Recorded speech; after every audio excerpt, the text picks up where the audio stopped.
토트넘이 대대적인 개편을 준비하는 것 같습니다. 사실 이번 시즌 토트넘 같은 경우 가능성과 한계를 동시에 보여준 시즌이었습니다. 가능성이라고 한다면 포스테코글루 감독의 공격 축구가 이식이 되었고 새로운 판이 마련되었다, 이런 부분일 것 같고요. 또 한계라고 한다면 포스테코글루 감독의 축구를 소화하기에는 토트넘 선수들의 퀄리티, 그러니까 선수들 개개인의 능력이 다소 떨어지는 부분이 있었다라는 것이죠. 지난 시즌 막판 맨시티전에서 그런 부분이 정말 잘 보여줬었습니다. 단편적인 예로 시즌 초반 리그 1위를 질주않는 토트넘은 가능성이 어마어마했었는데요. 하지만 부상자와 선수들의 폼 부진 그리고 전술적 한계로 인해서 시즌 막판에는 완전히 망가지고 말았습니다. 엄청난 부진이 이어졌는데요. 그래도 시즌 초반에 쌓아놨던 승점이 있었기 때문에 다행스럽게도 토트넘은 시즌 5위로 시즌을 마무리 지었죠.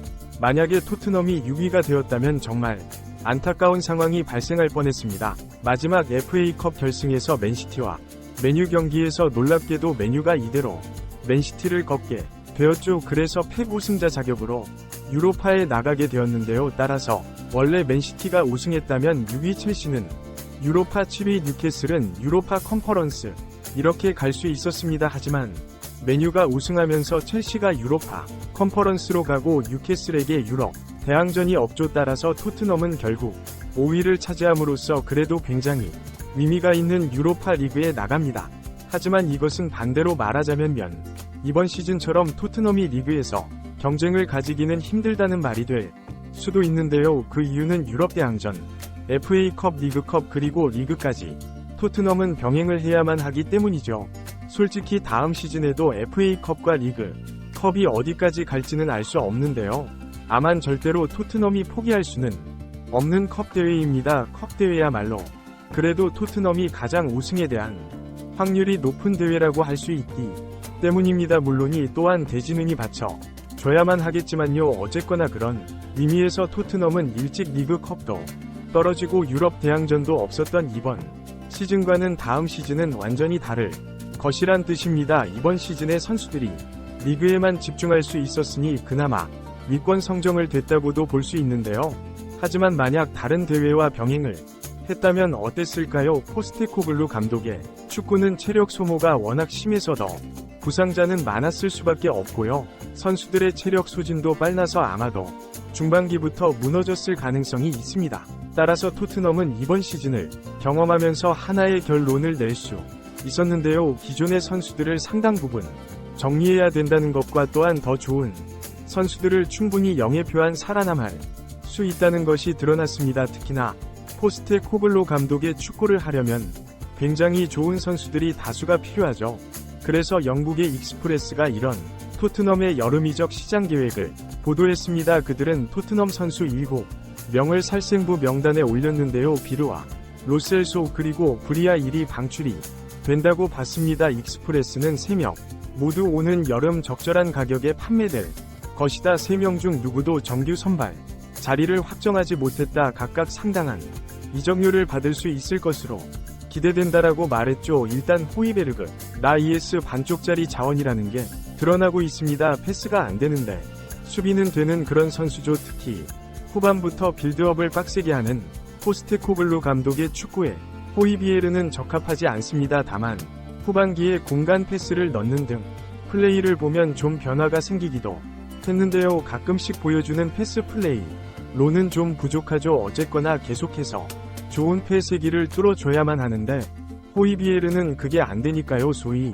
공간으로 적합하고 빠르게 찔러주는 패스가 안 되는 자원이기 때문에 이적이 확실시됩니다. 중화권 팀이라면 수비가 좋은 자원이라 유용하게 쓸 수 있을 것으로 생각됩니다. 로셀소 같은 경우도 많이 아쉬운 자원이 로셀소 같은 경우도 막 못하는 자원은 아니라는 생각이 듭니다. 다만 토트넘에서는 활용도가 다소 낮은 편이고 또 프리미어 리그에 적합한 선수가 아닐 수도 있니다. 따라서 세리에이 아던 라리가 등으로 가면 충분히 스타일리시한 축구를 할 수 있다고 보여지는데요. 토트넘은 메디슨의 대체자로 로셀소를 활용해보기는 했지만 좀 더 파괴력 있는 자원이 필요합니다. 더 공간으로 쭉쭉 패스를 뿌려줄 수 있는 선수, 특히 공격 지역의 다양한 패턴을 만들 창의적인 선수가 있어야 하죠. 메디슨 폼이 떡락하고 나서 로셀소가 대체자로 활약을 해줘야 했지만 그렇지 못했습니다. 브리안 힐도 라리가 가는 편이 낫겠죠. 힐도 프리미어리그의 거친 몸싸움과 빠른 템포에 거의 적응을 하지 못하는 모습입니다. 이번 시즌 같은 경우 손흥민에게 혼나는 모습에 잘리 아주 유명하죠. 토트넘에서 거의 기회를 얻지 못하다 보니까 플레이의 조급함과 욕심이 묻어나오고 있습니다. 아예 쓸 수 없는 자원으로서 교체 멤버로서도 거의 가치가 없다고 말할 수 있는 자원입니다. 그리고 나머지 처분 자원 4명은 임대생인데요. 은돈벨레 정말 끈질기네요. 아직도 토트넘에 남아있는 상황입니다. 최근 모습을 보면 살이 더진 은돈벨레인요. 은돈벨레는 하루빨리 1년치 연봉을 다 쥐어줘서 내보내든 뭐라든 해야 될 것 같습니다. 은돈벨레 견을 빨리 정리하는 것이 토트넘에게 훨씬 이득일 테니까요. 세르 이오 레길론 참으로 오래된 이름인데요. 역시나 가뿐하게 정리할 자원입니다. 레길론 두 한때는 잘 나가던 자원이기도 했는데요. 역시 좌측면에서 파괴력이 떨어져 한계가 있습니다. 데드 스펜스는 토트넘이 잘못했습니다. 본태 시절 영입된 자원인데 이부 리그에서 엄청 돌파를 잘하고 그런다고 해서 영입이 된 자원입니다. 하지만 콘테는 제드스 펜스는 자신이 아니라 구단이 고른 자연이라면 가능성은 인정했지만 기용을 하지 않았죠. 사실 잠깐씩 기용을 했을 때도 별다른 색깔을 보여주지도 못했었습니다. 상관과도 정리가 되어야겠죠. 지금 토트넘 축구를 하기에는 너무 부족한 자원입니다. 이렇게 판매할 자원들이 수두룩한데 이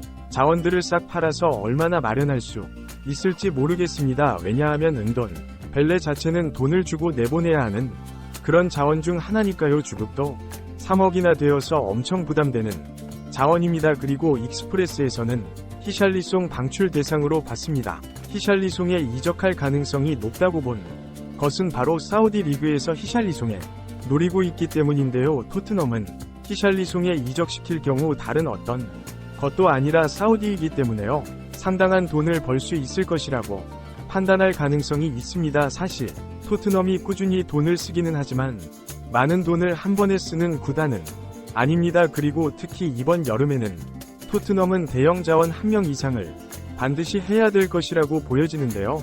특히 최전방 스트라이커를 구해서 손흥민과 콤비네이션을 만들어야만 하기 때문에요. 최전방 공격수 영입에 많은 자본을 투자해야 합니다. 따라서 히샬리송에 어차피 토트넘에서 애매한 자원이기 때문에요. 히샬리송에 팔고 새로운 공격수를 영입하겠다는 것이죠. 실제로 알릴날의 히샬리송 영입을 노리고 있는데요. 하지만 과연 히샬리송이 사우디행을 선택할지는 한번 지켜봐야만 할 것 같습니다. 샬리 송이 프리미어 리그에서 좀 더 뛰고 싶다는 욕심이 있다면 토에 남을 가능성도 있겠죠. 또 한 가지 문제가 되는 것은 히샬리송이 요즘 좀 유리 몸이 되는 것 같다는 점이죠. 부상이 좀 잦아지는 느낌이 있어서의 부분도 토트넘으로서는 분명 고려할 부분입니다.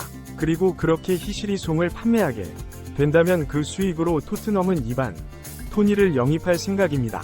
익스프레스에서는 토트넘은 나이프티에 벤자민 세스코 베에르제 아고 히메네스 등과도 연결되고 있다 하지만 새로운 스트라이커를 찾는 과정에서 검증된 토니를 가장 원한다. 토트넘은 토니 형이에 열정적이다. 토니 역시 더 높은 수준의 팀에서 자신을 시험해보고 싶은 욕구를 숨기지 않았다. 토트넘은 토니의 몸값이 591억 원을 넘지 않기를 원한다고 말했죠. 600억대 이번 토니를 영입할 수 있다면 나름 괜찮은 조건이라는 생각은 듭니다. 다만 불안 요소가 있다면 이반 토니가 도박으로 인해서 8개월을 쉬고 이번 겨울에 복귀를 했었는데요. 그 이후 공격 포인트가 그다지 좋지 못하다는 점이죠. 만약 토트넘으로 이적했을 때 예전처럼 본인의 폭발적인 득점력을 보여줄 수 있을까 이 부분에 대해서는 의문이 있습니다. 다만 토트넘의 바람대로 대략 500억에 600억 정도에 긁어볼 수 있다면 긁어볼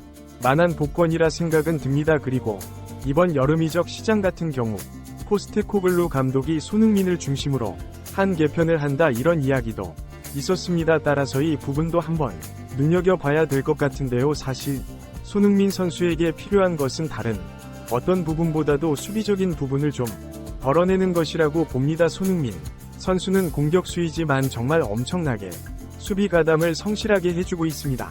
이번 시즌 같은 경우도 5대 리그에서 가장 많은 전방 압박을 보여준 선수가 손흥민 선수였습니다. 그만큼 체력적인 부담이 많았다는 것인데요. 나이가 이제 30대 초반을 달리고 있기 때문에 이제는 그런 부담을 점차적으로 내려놔야 합니다. 다만 반대로 손흥민 선수가 가진 공격적인 장점들을 더 보여줘야 하는데요. 따라서 전술적으로 이런 부분들이 보완이 되어서요. 손흥민 선수가 체력적으로 세이브할 수 있는 시간이 많아질지 이 부분을 지켜봐야겠죠. 토트넘에게 이번 여름은 정말 중요합니다. 일단 정리할 선수도 많고 서울 선수도 많죠. 또 한 번에 대대적인 개편이 일어날 수 있다는 것입니다. 그리고 다른 부분은 포스테코글루 감독의 전술이 입혀진 시즌 2이자 진짜 경쟁이 시작되는 시즌이라는 점이죠. 유럽 대항전까지 참여하게 되었으니 스케줄이 정말 만만치 않을 겁니다. 23-24 시즌처럼 한 가지 전술만 절대로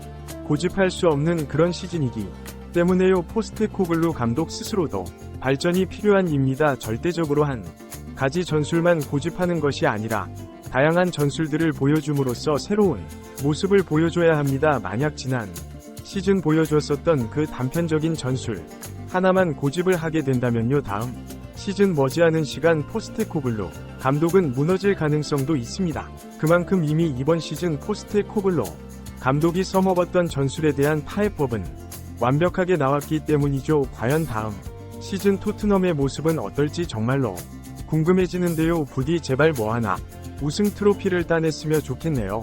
끝까지 시청해주셔서 감사합니다.